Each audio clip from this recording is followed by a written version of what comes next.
Bonjour à tous, bienvenue sur notre chaîne YouTube et Facebook, la télé du salut. Vous êtes à l'émission Vie éternelle. Le thème d'aujourd'hui est « Le prix a été payé ». Oui, j'aimerais te dire mon frère, ma soeur. Je t'appelle frère, je t'appelle sœur, parce que la Bible dit que quand vous priez, dites « Notre Père qui est dans les cieux ». Que ton nom soit sanctifié, que ton règne vienne, que ta volonté soit faite sur la terre comme au ciel. Dieu est notre Père. Et si Dieu est notre Père, nous sommes tous frères et sœurs. Pas frères et sœurs de sang, mais frères et sœurs en esprit, parce que Dieu est esprit. En toi, il y a un esprit. En moi, il y a un esprit. Et nos esprits viennent de Dieu. La vie vient de Dieu. Le souffle vient de Dieu. Le jour que Dieu retire le souffle, nous expirons et l'esprit part à Dieu, alors nous perdons la vie. Donc, je vous appelle frères et sœurs pour cela. Le thème d'aujourd'hui est « Le prix a été payé ». Le prix de quoi? Le prix pour le rachat de ton âme. Le prix pour le rachat de mon âme à moi. Le prix pour le rachat de l'âme de chaque être humain sur la terre.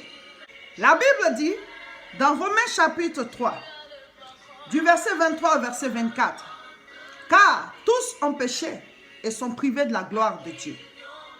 Et ils sont gratuitement justifiés par sa grâce, par le moyen de la rédemption qui est en Jésus-Christ. » Mon frère, ma soeur, la Bible dit, nous tous les êtres humains ont péché. Ont péché et sont privés de la gloire de Dieu. Dieu existe. C'est Dieu qui a créé les cieux et la terre. C'est Dieu qui a créé les plantes, l'eau, les montagnes, l'univers, toutes les planètes. C'est Dieu qui a créé l'homme. Et nous sommes le chef-d'œuvre de la création de Dieu. Il y en a qui disent, mais Dieu, il n'existe pas. Il n'existe pas parce qu'on ne le voit pas. Mais dites-moi, est-ce que parce qu'on ne voit pas quelque chose, ou bien parce qu'on ne voit pas quelqu'un, est-ce pour cela que la personne n'existe pas, ou bien est-ce pour cela que cette chose n'existe pas? Est-ce qu'on voit les microbes à l'œil nu? Est-ce qu'on voit les virus à l'œil nu? Le coronavirus qui présentement, le Covid-19, qui tue, qui décime des vies sur toute la planète, est-ce que ce virus est visible à l'œil nu? Non, mais il existe. Il faut un appareil pour les voir, les virus. De la même manière, Dieu existe. Mais il faut la foi pour voir Dieu. Il faut croire en lui. Il faut croire en son existence. C'est Dieu qui a créé toutes choses. Il nous a donné la vie. Notre vie a un commencement et notre vie aura une fin. Et vous le savez tous. Il y a la naissance et il y a la mort. Mais la Bible dit après la mort, ce n'est pas fini. Après la mort, il y a une autre vie. Et cette vie-là s'appelle la vie éternelle.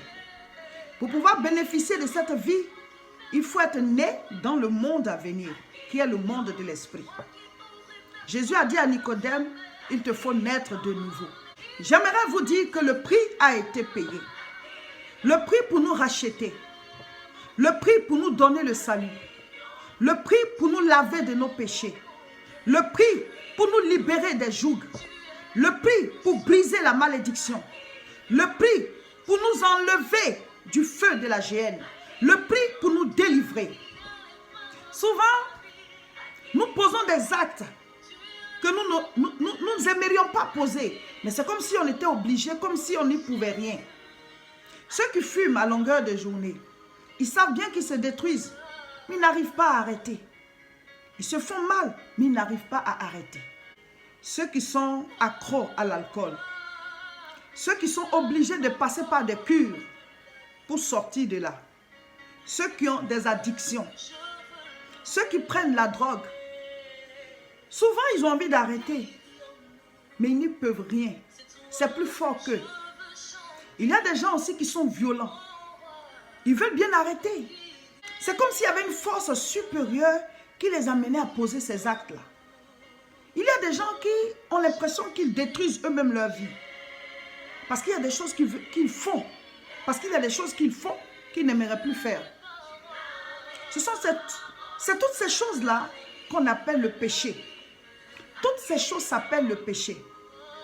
On peut le faire volontairement et on peut aussi le faire comme si il y avait une force qui nous poussait à le faire. Ce sont ces forces-là qu'on appelle les esprits impurs. Ils ne sont pas visibles à l'œil nu. Mais tu peux recevoir de mauvaises pensées. Tu peux recevoir une inspiration qui n'est pas bonne. Et tu as juste envie d'aller faire le mal. Mais la Bible dit, le salaire du péché, c'est la mort. C'est-à-dire, quand tu commets un délit, tu mérites la prison. Tu mérites une sentence. C'est pareil aussi pour le péché. Mais comme Dieu sait qu'on ne peut pas se libérer nous-mêmes du péché, comme Dieu sait que de nous-mêmes, il y a certaines forces auxquelles on ne peut pas s'opposer de nous-mêmes. Il y a des forces desquelles on ne peut pas se libérer nous-mêmes. Alors, il a fait payer le prix à notre place. J'ai dit, le prix a été payé. Dieu t'a racheté.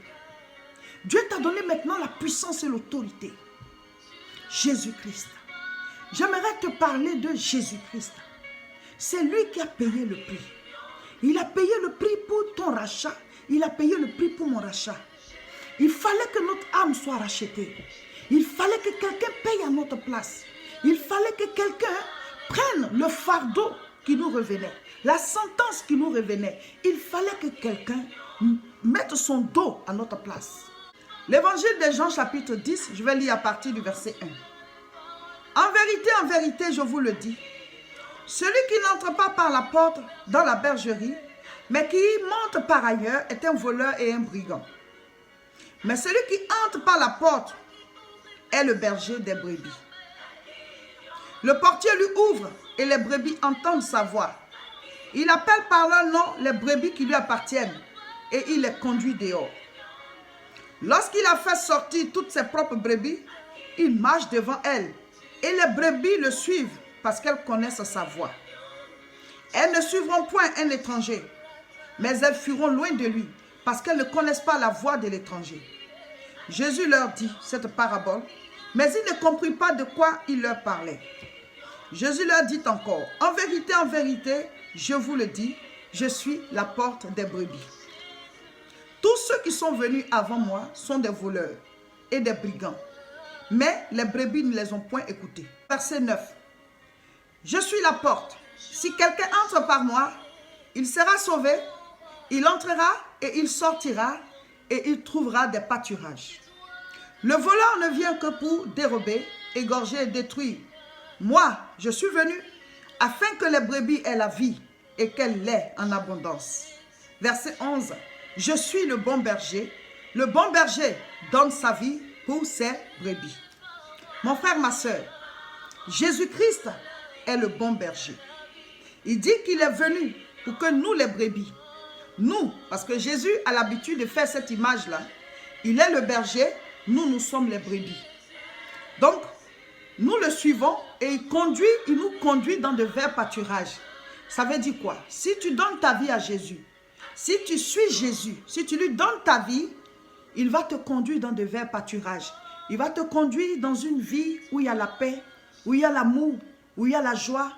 Une vie avec Dieu, une vie de sainteté, une vie de gloire, une vie où tu vas te comprendre. Parce que souvent, on ne se comprend pas. Il y a beaucoup de choses au fond de nous qui ne vont pas bien.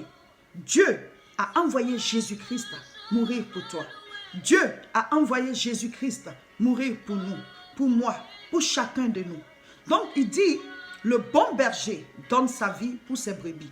Jésus a donné sa vie pour toi. Il est mort à la croix de Golgotha, là où chacun de nous devait mourir. Nous méritions la mort à cause de nos péchés. Le péché, c'est tout ce qu'on commet comme iniquité, tout ce qu'on commet qui n'est pas bon. Ce sont des délits spirituels devant Dieu. Tu peux regarder juste quelqu'un comme ça et puis tu n'aimes pas sa tête. Je n'aime pas sa tête, il ne me plaît pas. Souvent, on fait des coups bas aux gens juste parce qu'on ne les aime pas. Souvent, on parle mal, on se moque, on rigole des autres, on les critique. C'est de la médisance à tout moment contre les autres. Ou alors, on est méchant, on ne pardonne pas, on est rancunier. Toutes ces mauvaises choses qui sont dans nos cœurs et qui découlent de nous, qui agissent négativement dans nos lieux de travail, dans les écoles où nous sommes, dans les familles, partout, dans nos couples et tout ça, c'est ce que la Bible appelle le péché. Et avec le péché, on ne peut pas aller chez Dieu. On ne peut même pas vivre avec Dieu pendant qu'on est sur la terre. Et on ne pourra pas aller chez lui après la mort. Parce qu'après la mort, il y a une autre vie. Et il y a des gens qui n'y croient pas. Mais ce n'est pas parce que tu n'as pas vu les États-Unis que les États-Unis n'existent pas. La Bible dit après la mort, il y a une autre vie. Personne n'est mort pour venir nous dire que c'est vrai. Et personne n'est mort aussi pour venir nous dire que c'est faux. Donc, le meilleur calcul serait d'y croire, de vivre en fonction de ce que Dieu a dit. Et si on meurt et qu'on va qu'il n'y a rien, ben on n'aura rien perdu. Mais si on n'y croit pas, si on ne donne pas nos vies à Jésus, si on n'accepte pas le prix qu'il a payé pour nous, si on meurt et qu'on se rend compte que là-bas c'est vrai, tout ce qui avait été prêché était vrai, qu'allons-nous faire? Surtout que quand on meurt, c'est définitif. Il y a l'éternité, ça n'a pas de fin. Donc mes frères, mes sœurs, j'aimerais dire à chacun de vous que Jésus-Christ a payé le prix. Il a donné sa vie à notre place.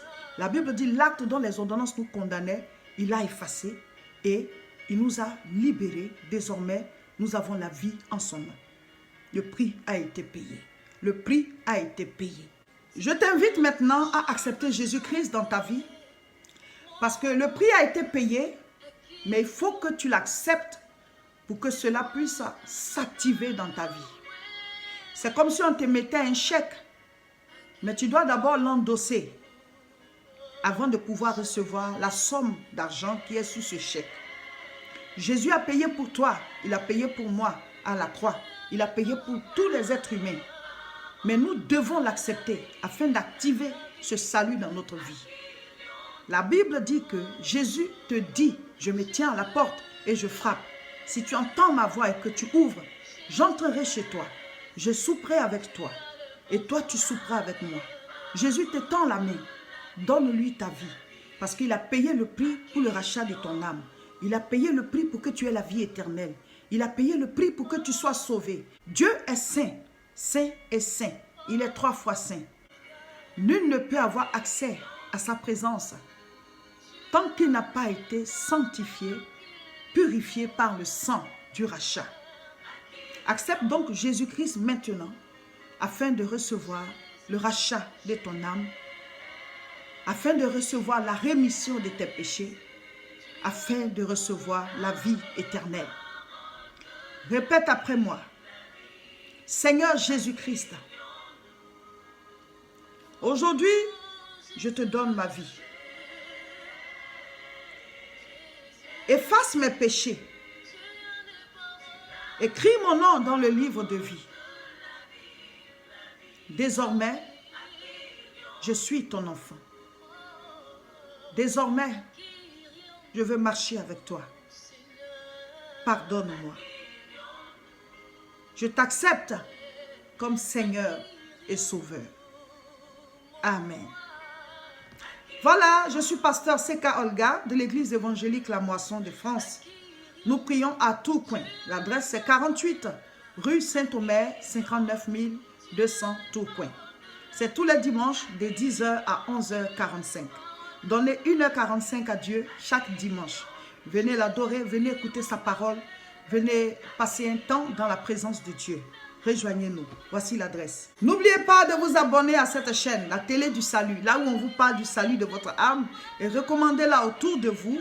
Nous sommes sur Facebook ainsi que sur YouTube.